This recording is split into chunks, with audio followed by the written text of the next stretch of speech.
Comment se positionner face au canon de la recherche en sciences de gestion quand on est doctorant?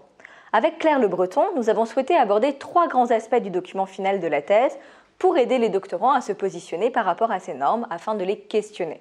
Ces 3 aspects, qui sont la silhouette du document final, monographie ou thèse par article, le squelette de l'argumentation ainsi que la langue choisie, peuvent paraître relevés de la forme. Ils soulèvent pourtant des questions importantes, bien plus en lien avec le fond de la recherche. Concernant tout d'abord le choix de la silhouette de la thèse, nous avons voulu rappeler que la monographie n'est pas une spécificité française, mais davantage une spécificité des sciences humaines, voire une question de méthodologie. Au sein de la gestion, on retrouve cette segmentation entre des méthodologies quantitatives qui font plus volontiers appel à un format par article, on pense à la finance où le choix n'est quasiment plus possible, et des méthodologies qualitatives qui se plaisent à s'étendre dans une monographie. Le développement de la thèse par article fait bien sûr écho à une tendance de fond dans la recherche en gestion, le fameux publish or perish.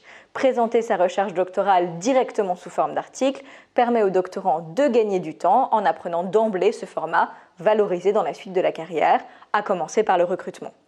En choisissant un format monographique, les doctorants ne doivent donc pas faire l'économie de format article en parallèle de la thèse. Libre bien sûr aux doctorants dont le cœur balance de trouver un intermédiaire correspondant à leur recherche, comme le présente Claire Le Breton dans notre chapitre.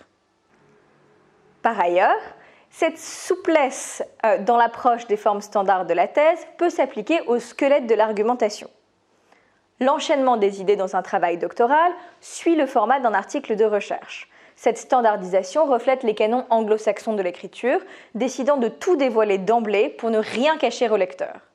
Ce format facilite la dissémination des connaissances, mais peut gâcher la richesse d'une enquête, notamment qualitative, en ne laissant que peu de place à la surprise. Là encore, les doctorants peuvent faire preuve de souplesse face à ce canon et adopter la structure de l'argumentation pour mettre en valeur leurs résultats. Enfin, la langue de recherche peut être une question pour les doctorants, souvent hésitant entre le français et l'anglais.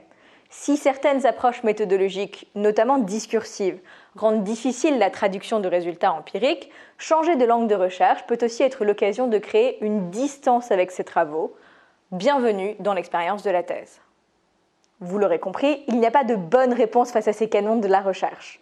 L'important reste de se poser la question et de ne pas se laisser imposer un choix par défaut.